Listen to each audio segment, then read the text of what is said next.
So now we want to transition from the Davos speech into a larger conversation that tries to locate the foreign policies of the Trump administration into the spectrum of grand strategies that we've been discussing, right? And so as we said at the beginning of the session today, we're going to try to categorize or define Trump foreign policies according to some sort of grand strategy. Where can we place him in comparison to Obama administration, the Bush administration, and the like?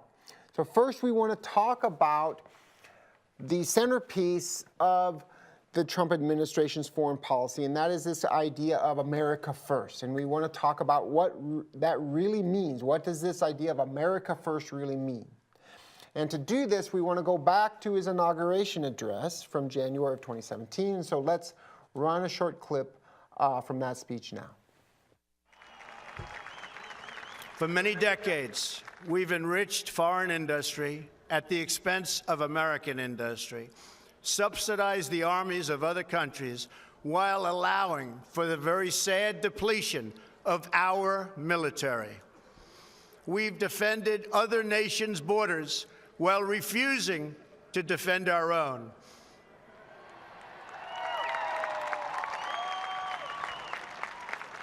And spent trillions and trillions of dollars overseas while America's infrastructure has fallen into disrepair and decay.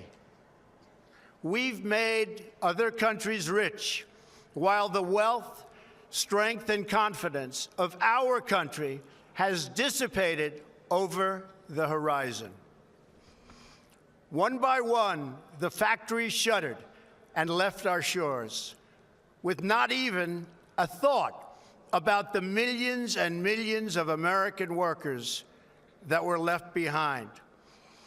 The wealth of our middle class has been ripped from their homes and then redistributed all across the world. But that is the past, and now we are looking only to the future.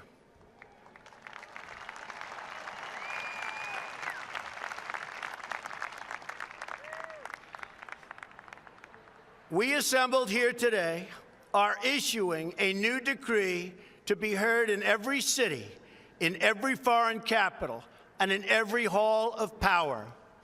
From this day forward, a new vision will govern our land. From this day forward, it's going to be only America first. America first.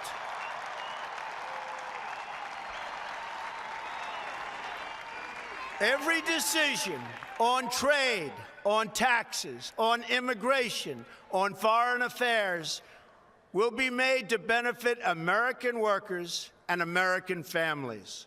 We must protect our borders from the ravages of other countries, making our products, stealing our companies, and destroying our jobs.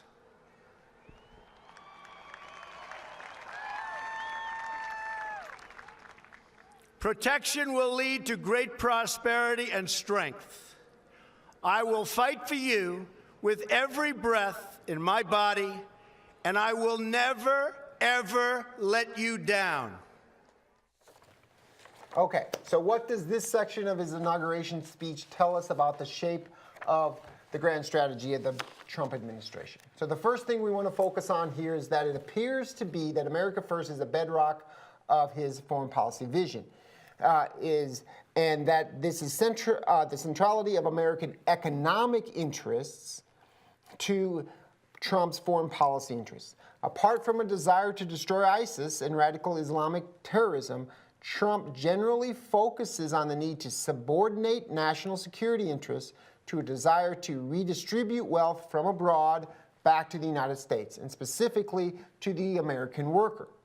And so he argues that a foreign industry has been doing better than American industry. He argues that the United States subsidizes the militaries of other countries while allowing its own military to deteriorate. And his answer for this state of affairs is to adopt a new mercantilist vision of foreign policy. So let's detour a bit here and define mercantilism. This was an economic theory largely discredited by the ideas of Adam Smith and David Ricardo that sought to locate economic production within national boundaries. And it was skeptical of international trade, in part because of the risks associated with being economically dependent on foreign countries. Other states could potentially shut off imports of vital goods like food or military hardware. More modern versions of mercantilism, or economic nationalism as it's sometimes called, have sought to subsidize national industries, particularly those with any spillover to national defense, and use national market power to secure better terms of trade from other countries. Now, we can see a modern variant of mercantilism in Trump's inauguration speech. He argues that the United States has been exploited in its trading relationships. American industry has migrated offshore, costing American workers their jobs. China manipulates its currency to create a large current accounts surplus with respect to the United States. So what should the United States do here? According to Trump, the U.S. might need to adopt protectionist trade policies. This means instituting tariffs that protect jobs by raising the price of consumer goods in the United States. This means stopping or halting the flow of immigrants to the United States that will raise wages by decreasing the supply of labor.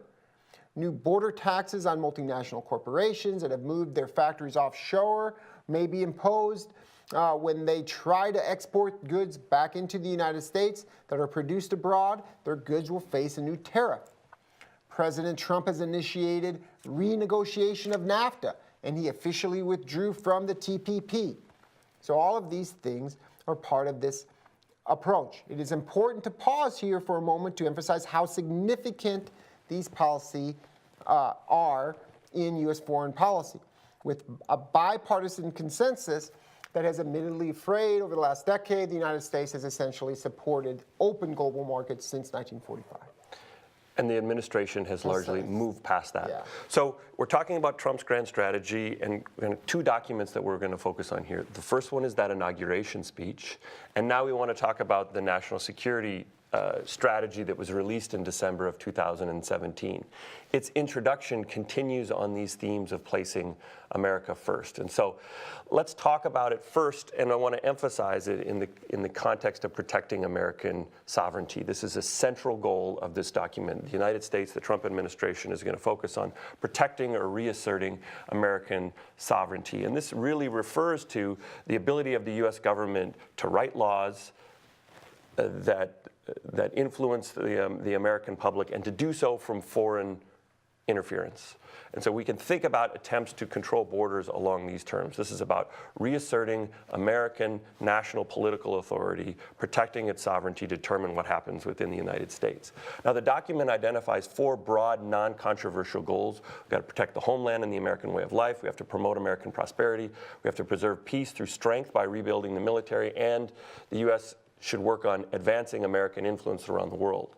But all four of these really non-controversial goals rest first on strengthening the sovereignty of the United States. So this is necessarily a state-centric view of the world. How does the Trump administration want to strengthen sovereignty? We've got to control borders, have to limit immigration, and have to reassert government control over who gets to be a citizen. The Trump administration is also deeply skeptical of international organizations. Why? Because they require some type of compromise to an international body. This pressures the U.S. government to delegate power to them, which then necessarily limits American sovereignty and control over what happens to its people. Now, we can see these components of this vision in the president's reluctance to reaffirm the American commitment to NATO. While he was a candidate and early on in his administration, he's repeatedly threatened to renegotiate the U.S. alliance relationship, demanding that alliance partners shoulder more of the economic burdens of the security relationship. We can see this skepticism of international agreements and international organizations in the withdrawal of the Trump administration from the Paris Climate Accords. We can see it in his January 2017 withdrawal from the TPP, or the Trans-Pacific Partnership. We can see the skeptical of international agreements in the desire to renegotiate NAFTA. And we can see this deep skepticism in the threats to withdraw from the Iranian nuclear accord, which, remember, was negotiated through the P5+1 framework and worked through the United Nations. So far, we've got components of U.S. grand strategy under the Trump administration. We've got this neo-mercantilist economic vision of grand strategy that's focused on redistributing wealth from around the world back to the United States, a deep skepticism of globalization. We have this reassertion of sovereignty, which is the second component, deep skepticism of participating in international organizations. Why? Because they constrain American bargaining leverage. We want to move to bilateral relationships instead, where the U.S. has more power to influence what's going on. And then there's also a third component we want to talk about here is strategic retrenchment, or this desire to pull back troops, this desire to avoid foreign adventures like President Obama, President Clinton, and President Bush did in their terms. And so there's a deep criticism of this. Instead, bring American troops back home, spend the money on domestic programs, and rely on, in the case of North Korea, rely on great power partners like China. In the case of Syria, rely more on Russia to handle the situation there. So bring American troops home, less foreign military commitments, but at the same time build up military power. Although it's important to say that despite this desire to increase military power through budgetary means, we don't have the financial resources to do so yet because there hasn't been a budget deal. So let's talk a little bit, let's take another minute and just step back and say, all right, so how do we put the administration how do we characterize the administration's policies with the grand strategies that we've talked about so far? I think it's best to do this through the process of elimination.